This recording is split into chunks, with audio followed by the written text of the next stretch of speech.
stuff and things. I'm out here today with my buddy Trent, who we haven't really filmed anything together in a while. Not in a long time, man. But we became friends a couple years ago just because we're both content creators, and I hit him up. I was like, hey man, I'm in Reno for a little while. You want to hang? And we've been friends doing stuff pretty much every year since we met. So Heck yeah. I luckily am in Reno for the next couple of days, like I mentioned in the last video, and he's free today, and he's like, I'm going to fly. You want to go fly? Of course I want to go fly. Why would I not want to go fly? Yeah. So, yeah, we're just going to hang out. We'll talk about planes. We got to give you a rundown of his hangar later, but for now, enjoy this flight as we go. I don't even know. Where are we going? We are heading north of Reno. I think we're going 20, 30 miles up. The long story short is that a friend of mine found a new spot to land. When he landed there, he screwed up, flipped his plane upside down. It turned into this big airlift the plane out, recovery, he rebuilt, and so right now we're gonna go get him redemption and land at the same spot. I'm working on a video with him doing his whole rebuild, the story of that, so this is where we'll wrap that out, and you just happen to come at the perfect time that I'm like, I got an open seat, dude, you wanna come? Perfect. So this is like gonna be a behind the scenes of a Trent Palmer YouTube video. 100%. I'll leave a link for that down below whenever that one goes live. Yeah. Let's do it.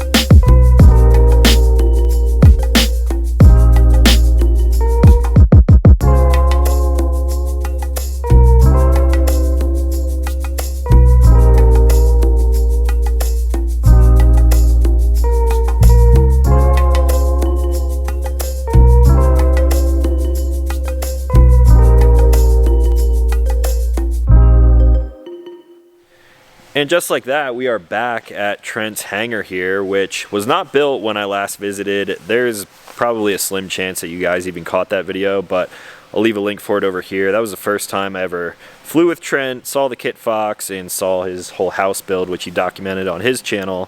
Obviously, I'll leave links for that in the description down below, but the hangar's done now, and I figured it would be cool to kind of show you guys his whole setup because I mentioned in a video earlier in the year, I want to buy property maybe this year, and my biggest constraint right now is having space to do what I do, vehicle stuff, building things, and having a place to store everything. And this right here would be the dopest setup ever. Yeah, well, I mean, you kind of touched on the backstory. So my wife and I bought this property in 2016, and the original goal was to have somewhere that we could land and keep the airplane at, as well as have a house. And it took us a good 3.5 years to actually get going on the house build. You know, went through a bunch of different designs, kind of what I know, we talked briefly about barn dominiums and stuff. We looked at that route. It ended up making the most sense to just build a conventional house so that I could deal with the financing in a standard way, and worst case scenario, if we had to walk away, we had something that was sellable. So it took a long time to get to the hangar portion, and yeah, finally jumped on it this spring. It took me about 4 months. What you're looking at is a steel building. They basically come as a kit, so I got to design it the way I wanted, and the company I went through, R&M Steel out of Idaho, built me the building, and then you kind of just put it together like an erector set. Well, the lighting is obviously incredible. I would love to have something like that in my own shop, but checking this out made me kind of think about putting a hangar door on my future project. So this thing is like 45 by about 14 clearance here. Yeah. And just the openness is so awesome, especially with the paved section of the driveway here to taxi in and everything. Yeah, honestly, even if I wasn't into flying planes, if I was building the shop after doing this, I would 100% just do a wide span door. Yeah. Because to be able to open the whole front, and again, it turns into like an extended eave. Like I said, it sticks out 9 or so feet. So you have more shade in the summer, and you have this building that's like an indoor-outdoor feeling. It's like, why not? Well, let's go through and look at all your toys, because this garage is pretty similar to mine, but we have a little bit different kind of toys. You got one wheels and Surons. Yeah, I had someone come over the other day, and they were looking around. They're like, "Wow, you really have all the toys." And I was like, I just have never had anywhere to put them all. To where, especially now, it just looks like it. My mom bought us a bunch of little sleds for Christmas. So they're all together now. All that, yeah. We got the crazy carts over here. I was kind of ripping around on these last night as you were working on the Kit Fox. Yep, those things are fun. Those are a new toy. Drift carts, Surons, one wheels. How about your storage setup? Because this is a cool idea that I might possibly implement in a future garage. Yeah. So the lev rack system, those guys make a really good product. Basically, it's built on a pallet rack system. So it's a standard pallet rack. This one's a little narrower. A normal pallet rack's 4 foot deep. I couldn't do that because it would have intruded on my window in the back. So I guess in hindsight, I should have designed the building around the racking. I just didn't know what racks I wanted. So they start with a standard pallet rack and then they build their own sliding system. So they have this organizer system that consists of all these different sliding, they're almost like cabinets, I guess, or it basically turns them into a walk-in closet so you can separate all your stuff. Like I got obviously camping gear. This one's kind of covered by other stuff, but I have all my fishing gear in one with all my, organization for that.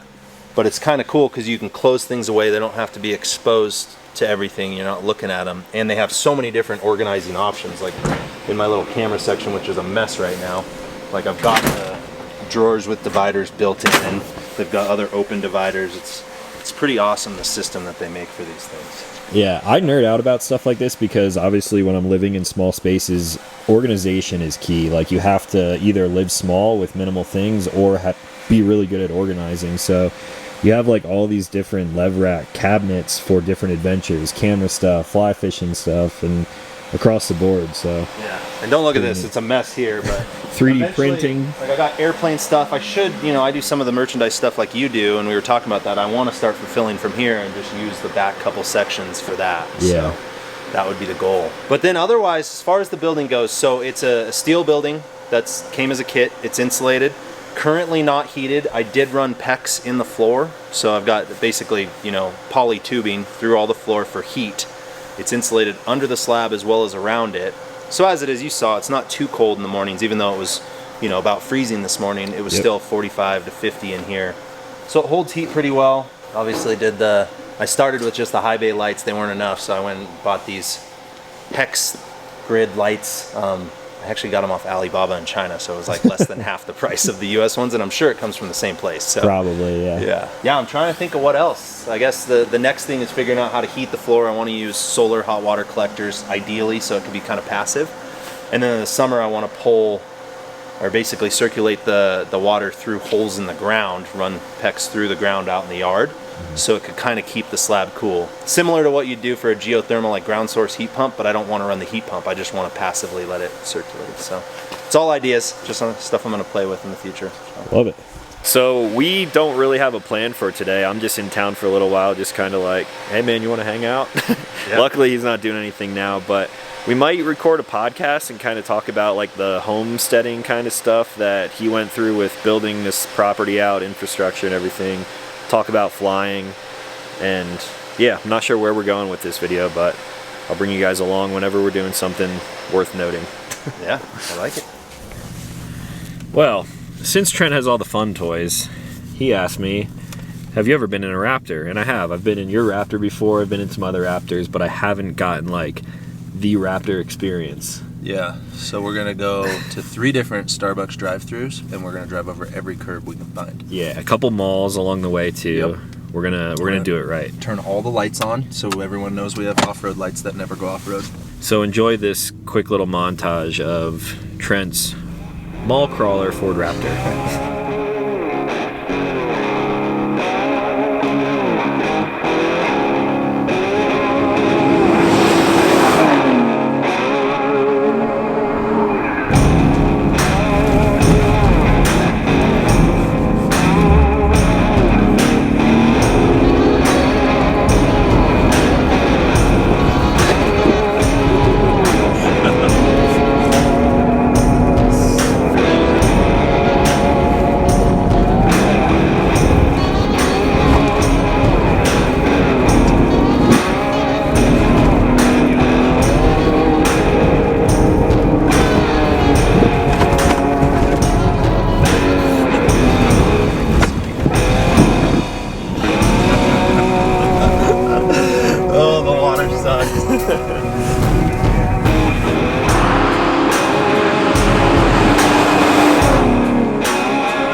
Starbucks acquired. Starbucks, we made it. This is Starbucks, right? Yeah, this is it? This ain't the mall. What's going on? We were looking for curbs and a drive-through. So since you guys like trucks, might as well talk about a Ford Raptor because I've never really talked about them on my channel. This is a 21. This is the first of the 3rd gen Raptors. Yep. Give us like a elevator pitch rundown of everything you have done to it. Well, I haven't done actually that much. The only thing performance-wise, I put bigger tires, so 37s, obviously larger diameter, just rolls over stuff better. But then I did the SDI E-Click system on the suspension. This thing comes with live valve shocks, so they're adapting on the fly. They've got the little solenoid in there to adjust the compression, but SDI does a kit that reprograms that, and it totally changes the feel of the truck, but I also had them revalve the shocks. So really the only time you tell is when you're like going over deeper whoops, stuff that I didn't think factory trucks could go over. That's when you feel the difference. But other than that, bunch of lights, bumper. Yeah, who's the bumper from? It's an ADD bumper. Did that so I could put lights on there, and it's got a little bit better approach angle. So you got a Baja 30-inch light bar, That's probably? 40. 40-inch, and then 2 of their little 10-inch like S8s. Okay, and then you got a whole rack of KCs on the roof. I love that look. Yeah, those are for looks. And that's it, because they shine on the windshield a little too much and they make a lot of wind noise, so those are just for looks. And then it's got the smart cap on the rear for a shell, which has been awesome. I mean, this thing's got over 1,000 miles of dirt in Baja on it, because we went down to pretty much the southern tip of Baja with it, and it's held up good. And again, I don't do any overlanding. I just do a lot of like kind of adventure stuff. I use this for work in the film industry to get us with the drone gear to wherever we need to be. But I also do a lot of fly fishing, so I end up out, you know, trying to access places where no one can go. But Can we take a peek in the smart cap? yeah, we can look in it. A little messy right now, but basically just basic recovery stuff. I've got a kinetic rope, a static one, some traction boards, a shovel. I've got a CO2 tank in here for, you know, filling tires and stuff like that. That's all you need. That's all she needs. And then other than that, I've got 50-watt radio for car-to-car stuff, amber dust lights. That was a requirement for doing the Baja run I did.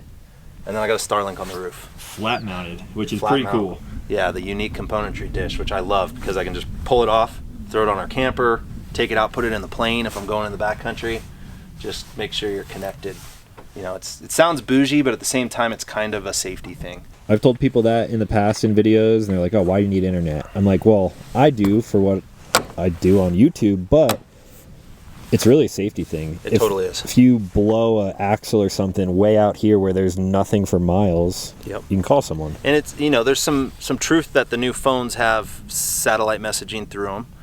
But sometimes it's as simple as like, dude, I just need to YouTube something to field fix it, you know? And so if you have Starlink, you can do that. And instead of having to hit an SOS button, you can just find the answer online. So, Yeah. So Trent's got this thing hooked up to what I would consider and have talked about on my podcast recently, but to like an OEM plus kind of mode. The truck, other than the Sherpa racks and the lights and stuff, it looks pretty stock, and it is pretty stock with just a few minor upgrades to retain the reliability, but also the truck's incredible from the jump. yeah. So you're really improving on something that's already really good to begin with, but you're not going so far that the truck sucks to drive, you can't tow with it, and it's just, I mean, I love vehicles like this.